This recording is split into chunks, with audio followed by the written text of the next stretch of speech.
بسم اللہ الرحمن الرحیم۔ السلام علیکم ورحمۃ اللہ وبرکاتہ۔ ماہ شعبان کے 5 ضروری کام۔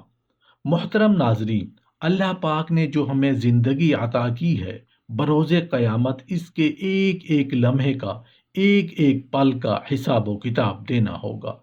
جو کچھ کھایا ہوگا، پیا ہوگا، اس کا حساب دینا ہوگا۔ جو آنکھوں سے دیکھا ہے، جو کانوں سے سنا ہے، جو زبان سے بولا ہے، ہاتھ سے کیا ہے، جو پاؤں سے کیا ہے، جو بھی اعمال ہم نے کیے ہیں، نیک یا بد، سب کا حساب ہوگا۔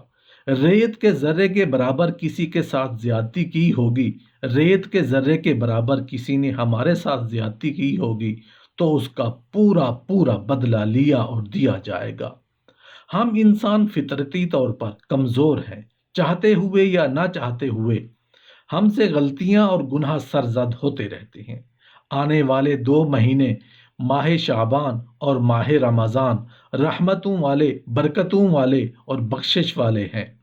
اس لیے ان 2 مہینوں میں اور خاص طور پر شعبان کے مہینے کے اندر یہ 5 کام ہر مسلمان مرد اور عورت کو ضرور کرنے چاہیے، تاکہ ہماری سابقہ زندگی کی غلطیوں، کوتاہیوں اور سرزد ہونے والے گناہوں کی بخشش کا سبب بن سکے۔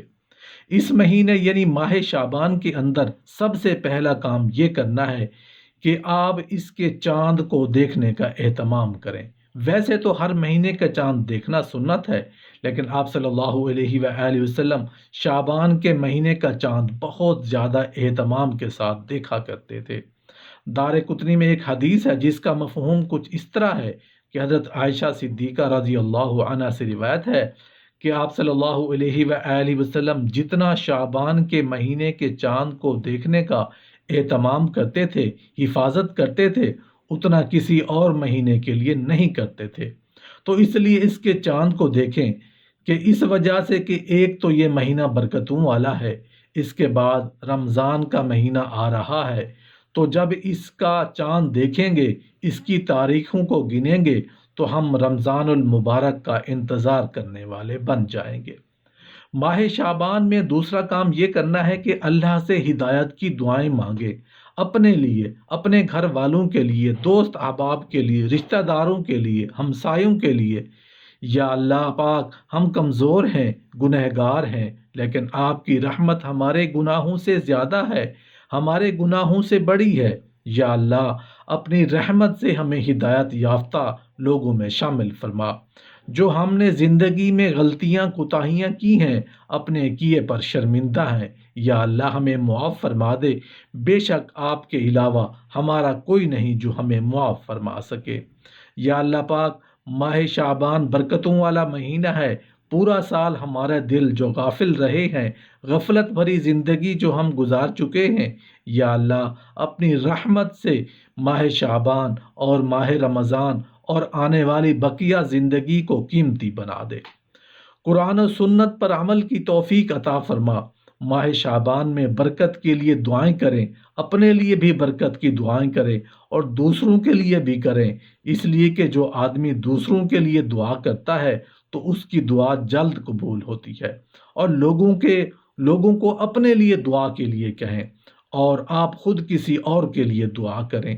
اس مہینے کے اندر اللہ تعالیٰ سے برکتیں مانگیں کہ اے اللہ، اس مہینے کی جتنی بھی برکتیں ہیں ہمیں ان سے محروم نہ کرنا، بلکہ وہ ساری برکتیں ہمیں عطا فرما جو اس مہینے کے اندر ہیں۔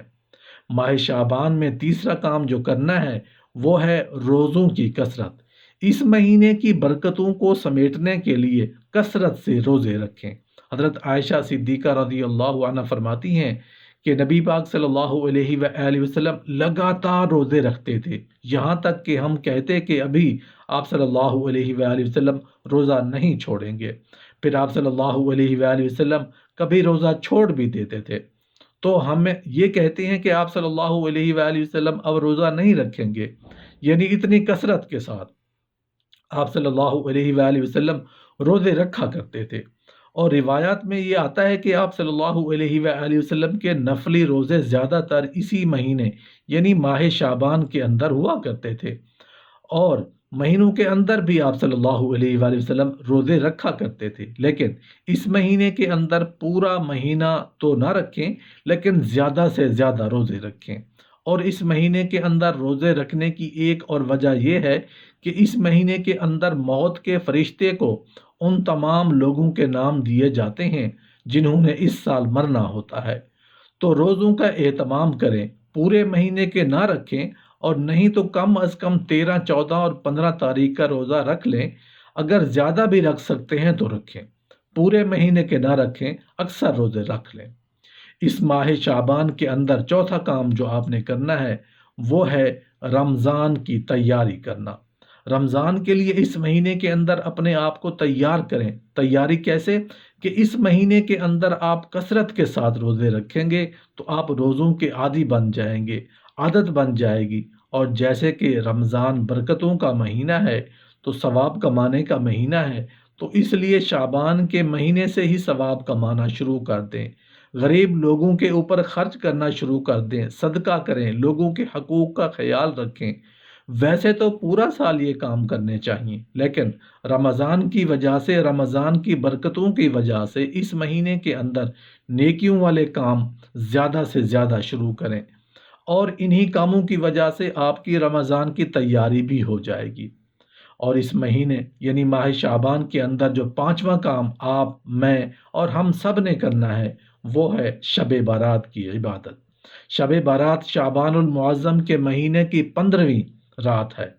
اس رات کی فضیلت احادیث میں بہت زیادہ بیان کی گئی ہے۔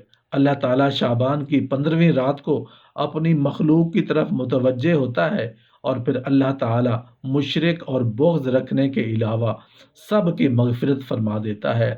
اور اسی طرح بیان فرمایا کہ اس رات میں اللہ تعالیٰ موت کے فرشتے کی طرف ہر اس جاندار کی روح قبض کرنے کی وحی بھیجتے ہیں جن کے مرنے کا اللہ تعالیٰ کی طرف سے ارادہ کیا جاتا ہے۔ یعنی ان تمام جانداروں کی روحوں کے بارے میں بتا دیا جاتا ہے کہ اس سال میں فلاں فلاں کی روح قبض کرنی ہے، ایسے تمام نام دیے جاتے ہیں۔ تو جب اس رات کو آپ عبادت کریں گے، اللہ تعالیٰ کی طرف سے متوجہ ہوں گے، تو آپ کا بھی اس حال میں نام آئے گا کہ اللہ تعالیٰ آپ سے خوش ہوگا۔ اور اس طرح شب برات کے اندر نیکی کا کام یہ ہے، آپ شعبان کی 15ویں رات یعنی شب برات کو اٹھ کر عبادت کریں۔ اکٹھے ہو کر عبادت کرنا ضروری نہیں، گھر میں کہیں بھی آپ عبادت کر سکتے ہیں، جتنے چاہیں آپ نوافل پڑھ سکتے ہیں۔ اس رات کو انشاءاللہ آپ کے لیے بہت زیادہ ثواب لکھا جائے گا۔ اور اسی طرح شب برات کو آپ جتنے بھی مسلمان فوت ہو چکے ہیں، یہ آپ کے عزیز وغیرہ کوئی بھی فوت ہو چکا ہے، ان کے لیے دعائے مغفرت کریں۔ آپ اللہ تعالیٰ کے بہت زیادہ قریب ہو جائیں گے، رمضان کی تیاری بھی ہو جائے گی اور آپ ثواب بھی کما لیں گے۔ محترم ناظرین، ویسے تو ہر پل ہماری زندگی کا اہم ہے، لیکن ماہ شعبان ہمارے لیے بہت ہی اہم ہے، کیونکہ اس کے بعد ماہ رمضان کا مہینہ آتا ہے۔ ماہ رمضان ماہ شعبان سے متصل ہے۔ ماہ شعبان کا بھی ایک ایک لمحہ ہمارے لیے قیمتی ہے۔